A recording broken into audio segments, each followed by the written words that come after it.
Nosotros, en el año 95, como digo, el Código Penal describe estas medidas, pero se queda ahí, como siempre. Se hacen grandes leyes, pero luego no se dice cómo las tenemos que hacer.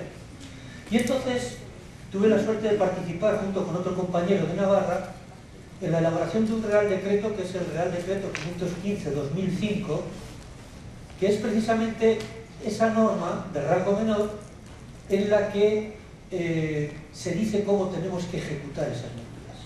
¿Qué debemos hacer para garantizar la correcta ejecución de esas medidas?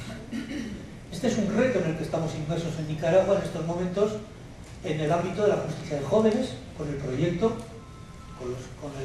con la Corte Suprema, con las ODESPAS, con las fiscalías, con la sociedad civil, etcétera, siguiendo un modelo muy parecido al que yo les voy hablando ahora. Por lo tanto, ya empieza a haber experiencia en el ámbito de jóvenes que puede ser muy interesante de tener en cuenta en nuestro propio país, en Nicaragua. Les voy a dar así a grandes rasgos para que luego, cuando ustedes vayan viendo nuestra estructura, se den cuenta un poco de lo que somos y de lo que podemos hacer. En estos momentos, así muy rápido, les voy a decir que en la región más pequeña de España, que es la mía, en el departamento más pequeño de España, que es el mío, manejamos en estos momentos 426 suspensiones de condena, de las cuales 84 son con delitos de violencia de género o intrafamiliar. Manejamos 3 medidas de seguridad privativas de libertad, manejamos 24 no privativas de libertad, medidas de seguridad, manejamos 36 libertades condicionales, de las cuales 7 son por violencia de género y 4 por violencia intrafamiliar. Manejamos 576 medidas de trabajo en beneficio de la comunidad, de las cuales 17 son por trabajo por violencia de género y 12 por violencia intrafamiliar, y manejamos 48 localizaciones permanentes, de las cuales 7 son de violencia de género y 4 de violencia intrafamiliar. En total, estamos manejando una media. En estos momentos, a fecha del día anterior de venirme yo, teníamos 1.113 ejecutores de medidas alternativas. La media de tiempo que una persona en medida alternativa permanece con nosotros es de 2 años y medio. Es decir, acuérdense que les decía que las suspensiones de condena pueden ser hasta por 5 años, que en la mayoría de los casos lo son, y las medidas de seguridad pueden ser, normalmente son, por el tiempo que hubiera correspondido la medida en prisión. Es decir, una medida de seguridad tiene un tiempo límite que el juez nunca puede superar lo que hubiera correspondido a ese delito en prisión. Si quien tiene una medida de seguridad es porque cometió un homicidio, pero estaba loco y incluso se le ha declarado inimputable, se le ha absuelto, pero se le ha puesto una medida de seguridad por los años que le hubiera correspondido en prisión. Por eso nuestra media de permanencia es muy larga. Es muy larga. Es decir, no estamos hablando de cositas leves. Estamos hablando de que en un 70% nosotros tenemos el mismo perfil humano que está en las prisiones. Para empezar, porque tenemos a los que están en las prisiones cuando pasan a libertad condicional. Y en segundo lugar, porque la mayoría de la gente ha cometido también delitos, salvo, como comentaremos, los de trabajos en beneficio de la comunidad, que muchos son por seguridad vial, que son delitos, entendiendo, un poco menores, aunque también les damos nosotros mucha importancia y mucha gravedad. Es así. Miren, dicho eso, yo les voy a decir, así a grandes rasgos, que en estos momentos tenemos una media de revocación de medidas alternativas de un 6%. De cada 100 personas, 6 acaban con una revocación de esa medida alternativa.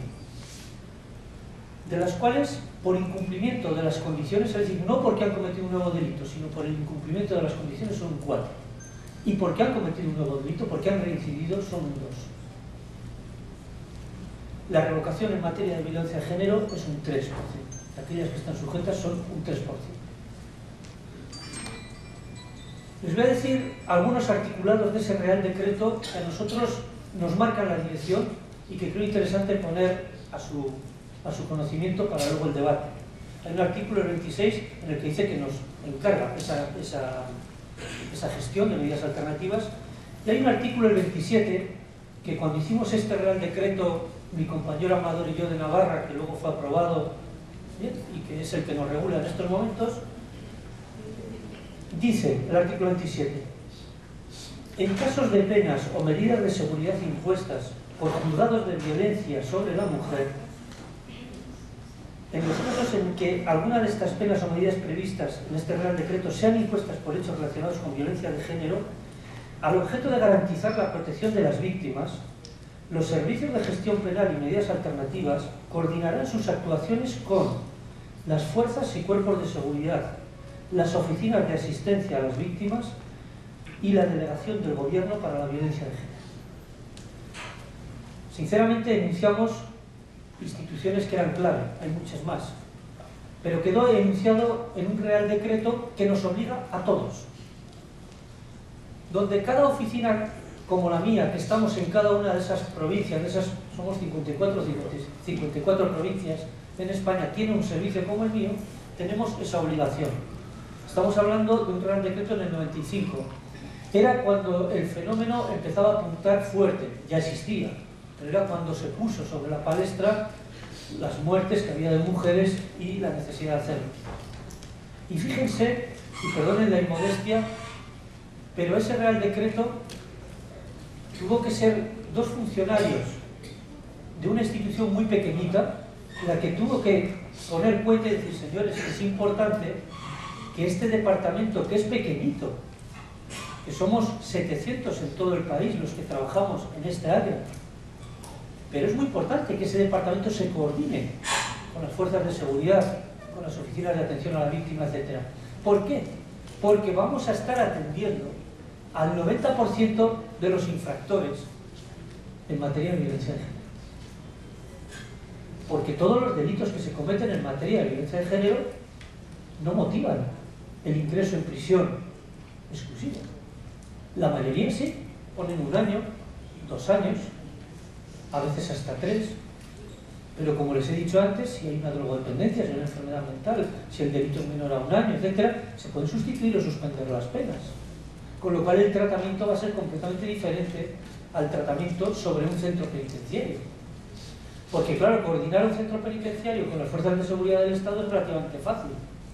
Es saber cuándo va a salir el infractor para tomar las medidas oportunas o establecer de alguna manera un sistema de alertas mayores sobre protección de la víctima si hubiera problemas con ello. En el caso nuestro son gente que está todo el día en el entorno, en su entorno normalizado. Por lo tanto, tenemos que ser espabilados para hacer esa coordinación. Nosotros, en ese Real Decreto también nos establecimos un procedimiento de cómo hacer esto. Y básicamente no les voy a aburrir con esto, pero hablar de medidas alternativas se habla muy fácil, pero controlar a esas 1.100 personas que yo tengo en mi territorio, no digo los que hay en Madrid, que me parece que en estos momentos son los 14.000, eso requiere de un protocolo muy claro de cómo controlar eso. Si queremos que realmente se cumpla lo que dijo una sentencia del juez. Y si no queremos vernos en problemas graves, cuando igual un agresor de una violencia de género importante, que está en una suspensión de condena por 4 años con una serie de condiciones, de repente aparece con otro hecho delictivo matando a su víctima y nadie puede acreditar que se ha hecho el trabajo de seguimiento correctamente. Porque aquí vamos a ver cómo hay dos grandes patas en ese seguimiento. De las medidas que aplican los jueces, lógicamente hay una serie de medidas, la orden de alejamiento, la orden incluso de no residir en un determinado lugar, aparte de todas las medidas civiles, etc., ¿no? Las órdenes de alejamiento no las cubrimos nosotros, es la policía la que cubre las órdenes de alejamiento, es la que, si detecta que esa persona agresora y sentenciada por violencia de género está infringiendo esa orden, les va a detener y inmediatamente va a haber un mecanismo muy rápido, va a ser detenido y va a haber una revocación. Pero claro, nosotros esa parte no la controlamos, pero sí tenemos que controlar otras. Normalmente están sujetos a programa educativo para maltrato, a veces a programas de drogodependencia o alcoholismo, porque como decía antes, vienen asociados una serie de problemas. Por favor, que alguien se lleve esta mochila. Gracias. Gracias. Quiero decir que estamos hablando de una visión en la que no solamente vamos a trabajar con las víctimas, que también, por supuesto, esa es la parte principal, pero con las víctimas van a trabajar instituciones muy especializadas en atender a estas víctimas, en atenderles psicológicamente, socialmente, en proveerles de recursos económicos, en posibilitarles que puedan salir de un determinado entorno, las oficinas de atención a las víctimas, los servicios sociales de esas, como el que trabajaba yo, donde tenemos que proveer todas esas cosas. Pero también está la figura del agresor. ¿De qué nos sirve intentar proteger a la víctima si con el agresor no hacemos nada y lo descuidamos? No puede ser. Pero no solamente lo descuidamos en el tema, en el aspecto del seguimiento, de que cumpla lo que tiene que hacer, sino en intentar que lo que pasó por su cabeza o por sus problemas, etcétera, se intente solucionar para que no vuelva a haber una agresión así. Y si no podemos solucionarlo, por lo menos saber que tenemos respuestas para evitar que vuelva a haber otra agresión. Por lo tanto, nosotros tenemos que conocer al infractor, al penal. Para ello, lógicamente, luego les voy a poner un ejemplo ahí, nosotros lo primero que hacemos siempre es recibir la resolución judicial, la sentencia, auto. Normalmente nosotros tenemos sentencias, como veremos, pues de 1 año, de 2 años de prisión, que luego a través de un auto se suspende, se sustituye o lo que fuere, y donde a partir de ahí nosotros tenemos que decirle al juez qué vamos a hacer. Tenemos que hacer un plan de intervención. Ese plan de intervención tiene dos partes. Una, cómo vamos a controlar la medida en el aspecto de citaciones. ¿Cuántas veces va a venir a nuestro despacho? Vamos a hacerle presentarse en nuestro despacho o en otro despacho o en otra institución. ¿Con qué profesionales nuestros se va a relacionar? Con psicólogo, trabajador social, funcionarios especializados en seguimiento penal, etc. Y también, ¿qué vamos a hacer con él? Si la sentencia dijo que teníamos que hacer un programa, el previsto en el Código Penal, un programa de reeducación para maltratadores, tendremos que derivarlo a un programa de maltratadores. En nuestras comunidades autónomas y en nuestros municipios hay muchas instituciones que tienen programas para maltratadores. En el caso de mi región hay un programa para maltratadores del gobierno regional, pero no admite al maltratador sentenciado por una pena. Entonces nosotros, haciendo una excepción, porque nosotros nunca hacemos intervención directa, nosotros lo que hacemos es ser sincronizadores entre las intervenciones que se dan en la comunidad, en los servicios normalizados de la comunidad y el sistema penal.